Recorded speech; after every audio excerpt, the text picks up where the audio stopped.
तो उसी यात्रा की हम शुरुआत करते हैं। एविडेंस बेस्ड है। मैं दूसरी एक बात करता हूं तब तक। ऐसा है कि करीबन 125-30 से ज्यादा बार मैं आईसीयू में जा चुका हूं।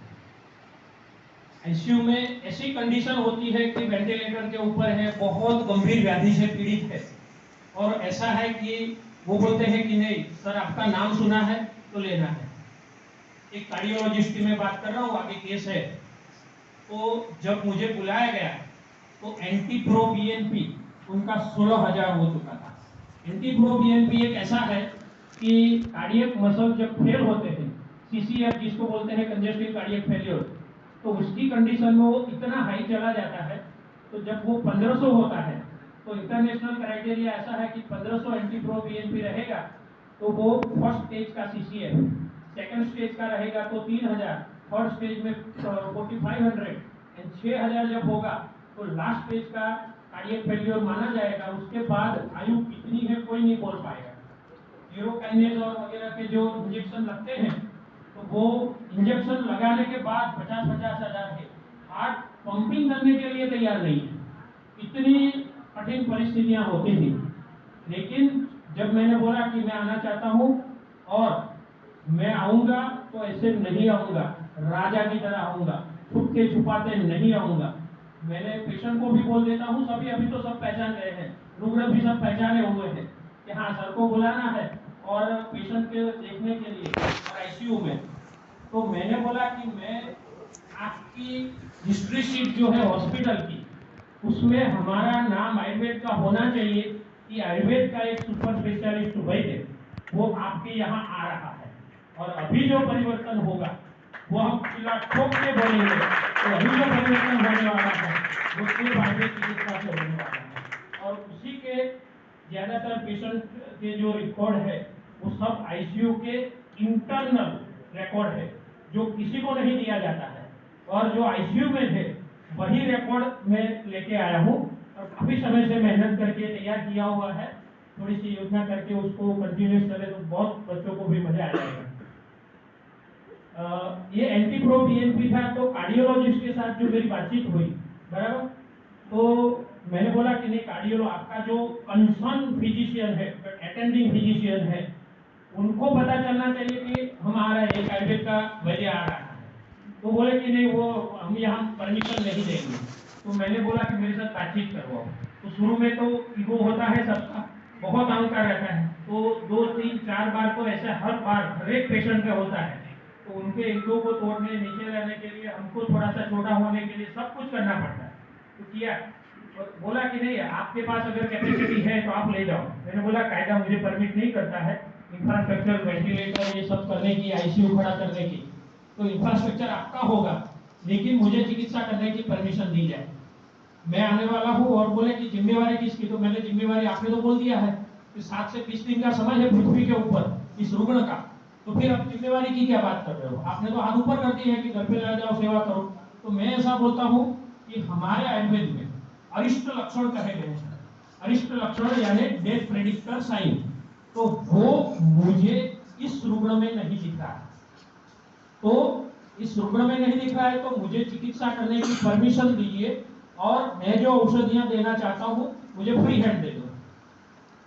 3 दिन में ये जो रुग्ण है वो आपके आईसीयू में चलेंगे।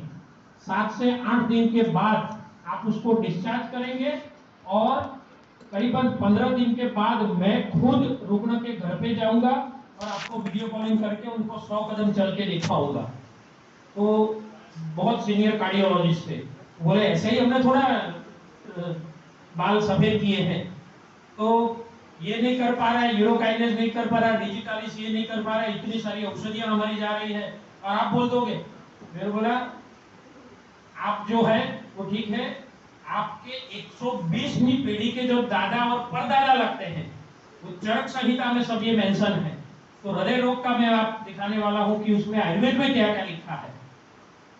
तो ये बात होती है, बहुत सारी वो टेस्ट जैसा होता है, बाद में परमिशन देते हैं और हमने जो परिणाम दिया है वो उसकी बात हम करेंगे। दूसरी एक बात करते हैं। ये टीवी के ऊपर करीबन मेरे 700 प्रोग्राम हो चुके हैं। गुजरात की 16 चैनलों में 700 बार मैं आ चुका हूँ। करीबन 200 के आसपास ऐसे हैं। हो गया, वो बाद में बात नहीं करते हैं। अरिष्ट लक्षण क्या है? अथकाल ज्ञानम समय ऋतुजन्य अरिष्ट लक्षण। तो ये है अप्रय लक्षित लक्षणेन पैसा पूर्णेन्दुना भानुना, ये करके लक्षण है। नेक्स्ट अरिष्ट लक्षण, जो रुग्ण व्यक्ति संपूर्ण दिशाओं में मेघ की अनुपस्थिति में भी मेघ को देखता है, वर्षा न रहने पर भी मेघ को देखता है, पूर्ण चंद्रमा और सूर्य सभी दिशाओं को देखता है और नहीं देखता, नहीं है फिर भी देखता है, तो ऐसे कंडीशन में वो जो होता है तो उसका क्रमशः 6 मास 3 मास और 1 मास के अंदर वो मृत्यु को प्राप्त करता है। तो इसका मतलब ये हुआ कि मेघ के आच्छादित आकाश की अनुपस्थिति में अगर मेघ आच्छादित है ऐसा देखेगा तो 6 मास में उसकी मृत्यु होगी। बिना वर्षा के वर्षा देखेगा तो वो 3 मास में मृत्यु हो सकती है। नेक्स्ट अरिष्ट लक्षण के दूसरे लक्षण, इसके अतिरिक्त जो रुग्ण व्यक्ति अपने चारों तरफ छिद्र एवं धुआं तथा अग्नि की ज्वाला को देखता है, वह क्रमशः 10 दिन 5 दिन एवं सद्य मृत्यु को प्राप्त होता है। थोड़ा सा ऊपर नीचे थोड़ा सा करता है।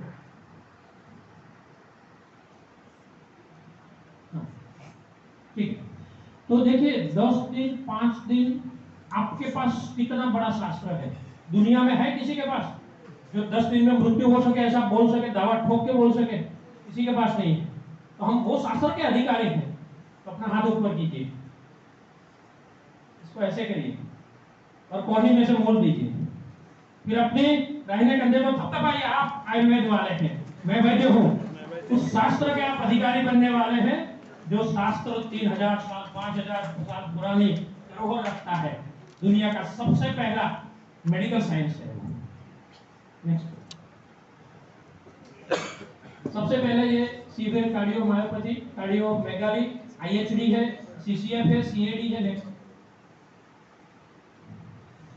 सीएडी थोड़ा सा इसमें जो समय दिया गया उसके हिसाब से थोड़ा डिटेल में भी मैंने बताने की कोशिश की थी, लेकिन उसमें जाएंगे तो थोड़ा समय ज्यादा जाएगा। तो एविडेंस जो दिखाना है वो मतलब ब्लॉकेज जो होता है कोरोनरी में उसका डिटेलिंग है। Next CCF congestive cardiac failure है, हृदय का पंपिंग जो है वो कम हो जाता है, उसको कहा जाता है।